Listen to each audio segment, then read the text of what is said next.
Hello, good morning everybody. तो आज हम स्टार्ट करने वाले हैं हमारा बीएससी पार्ट फर्स्ट ईयर का first paper discrete mathematics. Discrete mathematics सबसे पहले हम अपने बुक का मीनिंग समझेंगे कि फर्स्ट ईयर का फर्स्ट पेपर जो डिस्क्रीट है आपका, उसका मतलब क्या होता है। What is the meaning of discrete. तो देखिए, हिंदी में हम इसे बोलते हैं विविक्त गणित।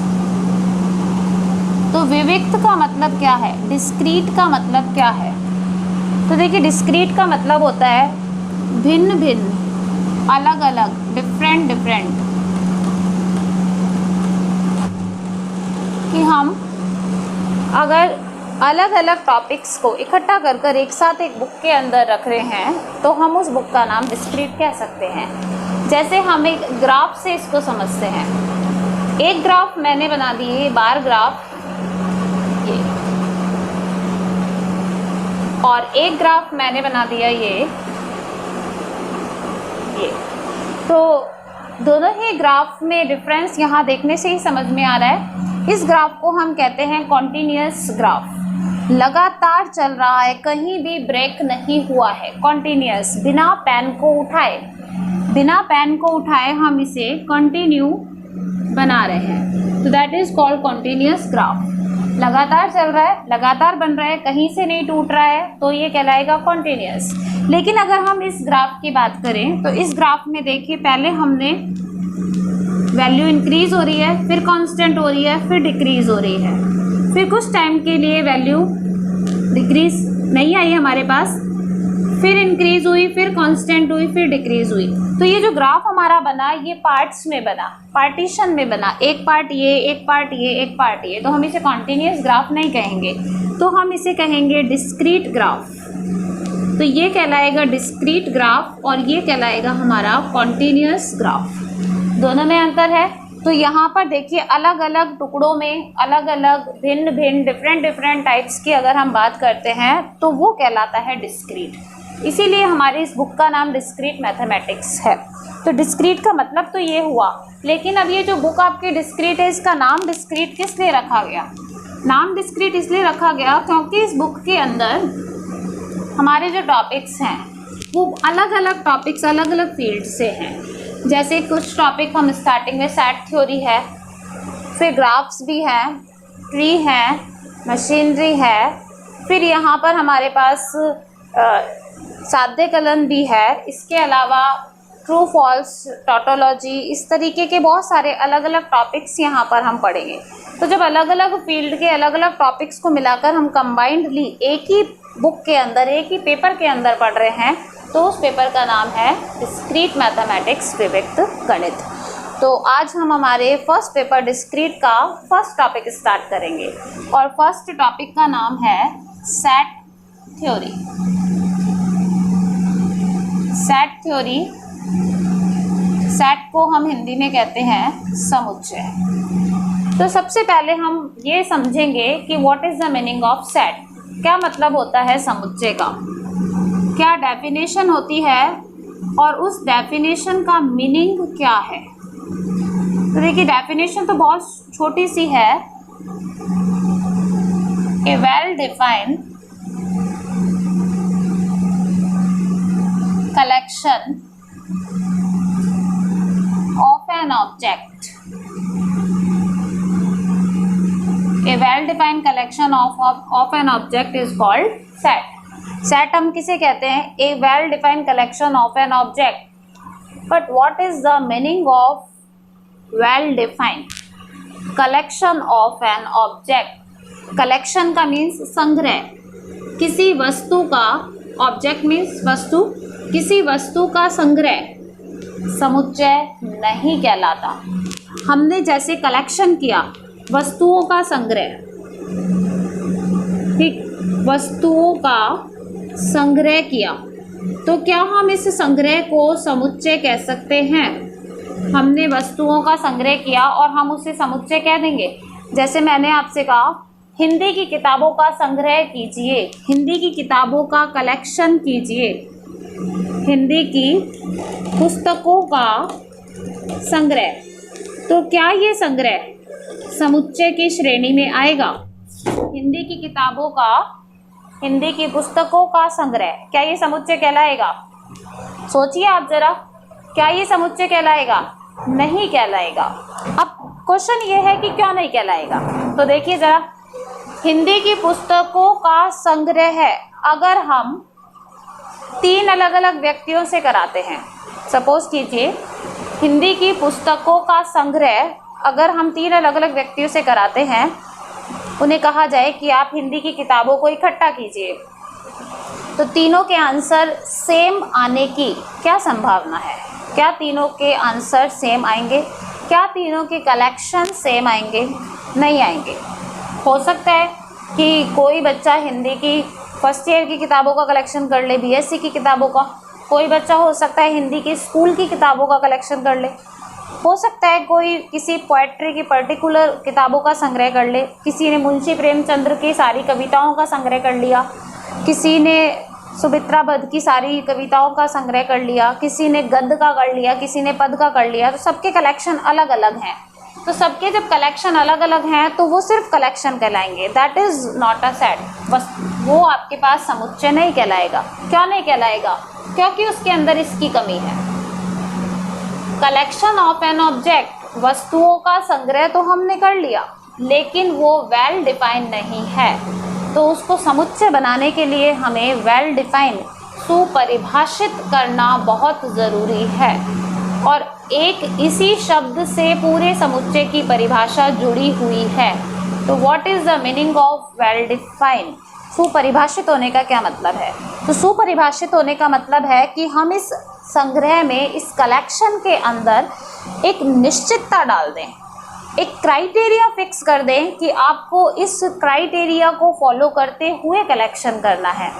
जैसे हिंदी की पुस्तकों का संग्रह तो करना है, लेकिन उस संग्रह पर प्रतिबंध है कि संग्रह मुंशी प्रेमचंद्र की कविताओं का करना है।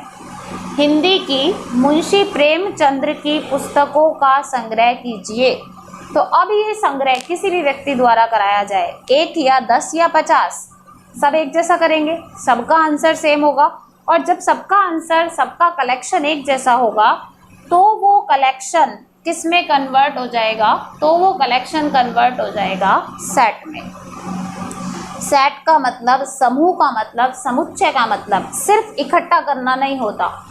इकट्ठा अगर आपने किया है तो वो मीनिंगफुल होना चाहिए, और मीनिंगफुल तब कहलाता है जब एक से ज़्यादा व्यक्तियों से अगर उसकी जांच कराई जाए या कलेक्शन कराया जाए तो सबका आंसर एक जैसा आना चाहिए। ठीक, एक और हम बहुत छोटा सा एग्जाम्पल लेते हैं। क्लास के अच्छे विद्यार्थियों का संग्रह कीजिए, क्लास के अच्छे बच्चों का कलेक्शन कीजिए। क्या आप ये कलेक्शन एक जैसा कर सकते हैं? मैंने क्लास में से 4 बच्चों को खड़ा किया और 4 बच्चों से कहा अलग अलग अपना कलेक्शन बनाइए, या आप अपनी कॉपी में अलग अलग लिख लीजिए कि आपके हिसाब से क्लास में अच्छे बच्चे कौन कौन से हैं। तो क्या चारों का आंसर सेम हो सकता है? क्या चारों का आंसर सेम हो सकता है? नहीं होगा। कैसे हो सकता है? सपोज देखिए, एक बच्चा ए, एक बच्चा बी, एक बच्चा सी और एक बच्चा डी, चारों ने कलेक्शन करना स्टार्ट किया क्लास के अच्छे बच्चों का। ए के लिए अच्छाई हो सकती है उसकी ब्यूटी से, हो सकता है ए क्लास में जो सुंदर सुंदर बच्चे हैं उन सब का कलेक्शन कर ले, उसके हिसाब से वो अच्छे हैं। हो सकता है बच्चा बी किसे देखकर करे, अच्छाई का उसके यहाँ पर क्या क्राइटेरिया हो सकता है? व्यवहार, नेचर। दूसरा स्टूडेंट जो व्यवहार में अच्छे हैं उनका कलेक्शन कर ले। तीसरा जो पढ़ाई में अच्छे हैं उनका कलेक्शन कर सकता है। चौथा जो पढ़ाई और व्यवहार दोनों में अच्छे हैं उनका कलेक्शन कर सकता है। तो अभी ये चारों के कलेक्शन के क्राइटेरिया अलग अलग हो सकते हैं ना, क्योंकि हमने तो सिर्फ इतना सा कहा कि क्लास में अच्छे बच्चों का संग्रह कीजिए। तो अच्छे बच्चों का कलेक्शन करना सेट नहीं है, क्योंकि उसके अंदर कोई निश्चितता नहीं है, कोई क्राइटेरिया नहीं है। क्योंकि एक बच्चा सुंदर सुंदर बच्चों को कलेक्ट कर रहा है, एक बच्चा जिसका व्यवहार अच्छा है उनका कलेक्शन कर रहा है, कोई पढ़ाई में अच्छा है तो कलेक्शन कर रहा है, तो सबके कलेक्शन अलग अलग हो गए। सिमिलरिटी कहीं नहीं है, समानता नहीं है, समानता की कमी है, चारों के आंसर अलग अलग हैं, तो हम इस कलेक्शन को कभी भी समुच्चय नहीं कह सकते। हम इसे सेट कब कहेंगे? जब हम इसमें क्राइटेरिया डाल दें। और मैंने क्राइटेरिया क्या डाल दिया कि क्लास में उन सभी अच्छे बच्चों का संग्रह कीजिए जिनकी गत वर्ष 75% से अधिक परसेंट बनी। उन सभी बच्चों का संग्रह करना है जिनकी लास्ट ईयर परसेंटेज कितनी है? 75 और उससे ज़्यादा। तो अब ये चारों का कलेक्शन कैसा होगा? सेम होगा, क्योंकि ये भी उन्हीं बच्चों के नाम लिखेगा जिनकी 75 या उससे अबव है, ये भी उन्हीं बच्चों के नाम लिखेगा, ये भी उन्हीं बच्चों के लिखेगा और ये भी उन्हीं बच्चों के लिखेगा।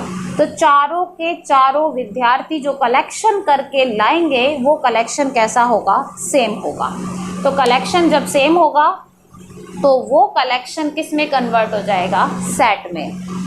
तो well defined collection of an object is called a set.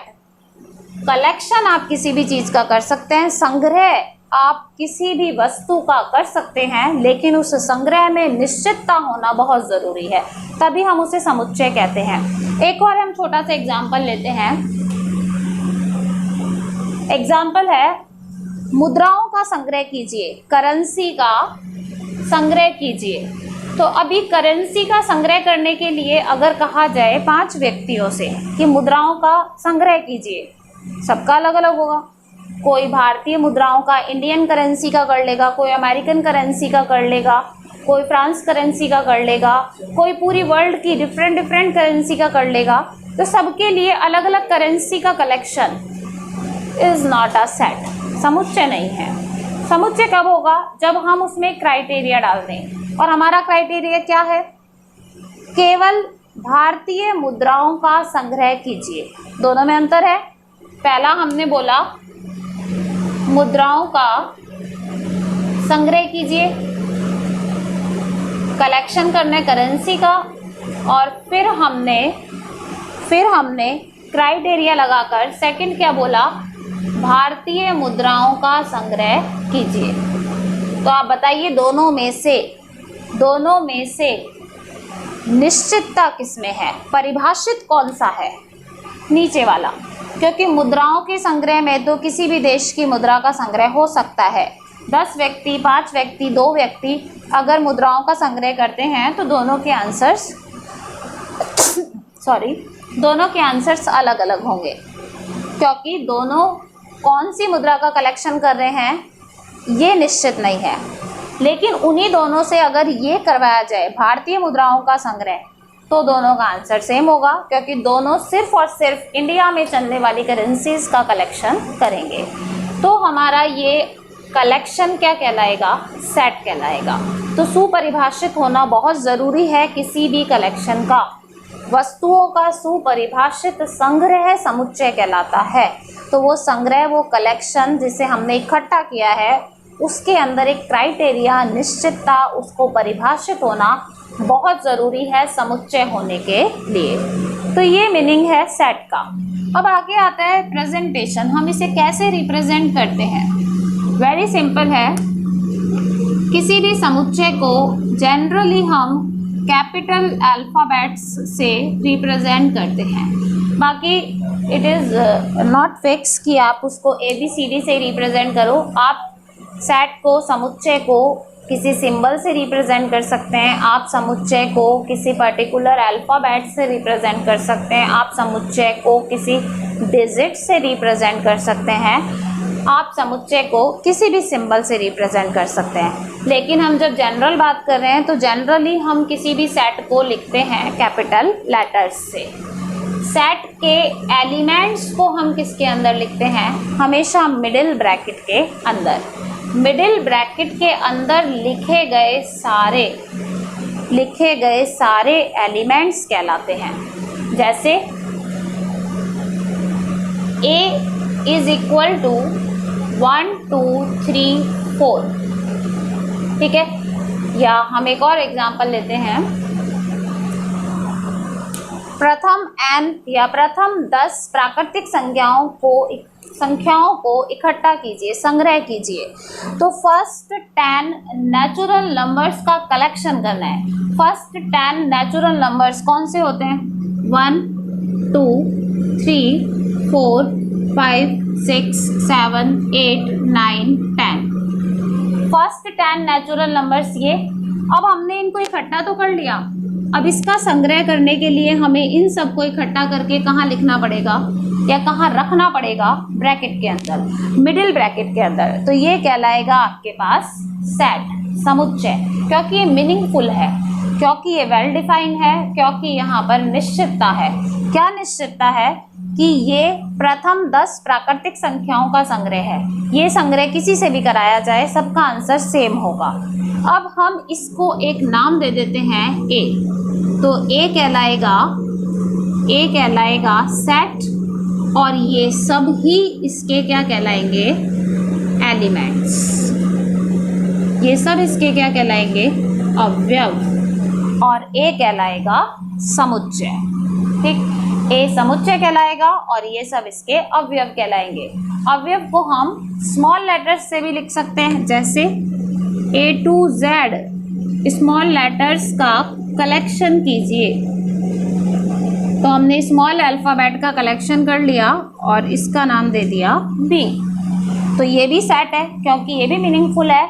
किसका संग्रह किया आपने? छोटी ABCD का संग्रह किया, स्मॉल लेटर्स का कलेक्शन किया, तो ये सेट बन गया और इस सेट का नाम हमने क्या दे दिया? B। जैसे हम एक बहुत ही फर्दर एग्जाम्पल लेते हैं। क्लासरूम है हमारे पास एक, तो जो क्लासरूम का रूम है, कमरा है, वो आपका कवर हो गया एज अ, और उसके अंदर बैठे हुए बच्चे, उसके अंदर बैठे हुए सारे स्टूडेंट क्या कहलाएंगे? एलिमेंट। तो सारे स्टूडेंट क्योंकि एक रूम के अंदर बाउंड है, तो रूम हो गया एज अ सेट और स्टूडेंट्स हो गए एज अ एलिमेंट। जैसे आपका बैग है, आपके बैग के अंदर आपकी पर्टिकुलर बुक्स हैं, जैसे BSc पार्ट फर्स्ट ईयर की बुक्स का कलेक्शन है, तो आपके बैग के अंदर BSc पार्ट फर्स्ट ईयर की बुक्स का कलेक्शन है, तो बैग हो गया सेट और बुक्स हो गई एलिमेंट। तो सेट को आप किसी से भी लिख सकते हैं। मैं इसको एक ही जगह B से लिख सकती थी, C D E F किसी से भी लिख सकती थी। इट्स डजेंट मैटर, ये कोई मैटर नहीं करता। लेकिन हमें इसे किससे लिखना है ये मैटर नहीं करता, लेकिन इसका मतलब क्या है ये बहुत मैटर करता है। तो समुच्चय का मतलब होता है वस्तुओं का सुपरिभाषित संग्रह, समुच्चय कहलाता है। A well defined collection of an object is called set. किसी भी समुच्चय को हम बेहद जनरल फॉर्म में कैपिटल अल्फ़ाबेट से लिखते हैं और उसके सारे एलिमेंट्स को हम स्मॉल अल्फ़ाबेट से लिखते हैं। तो ये हमारा समुच्चय का टॉपिक है। नेक्स्ट क्लास में हम इसके टाइप्स के बारे में पढ़ेंगे और आगे इसकी डिटेल्स को, पूरे चैप्टर को वीडियो के कई पार्ट्स में पढ़ेंगे। Thank you for watching me.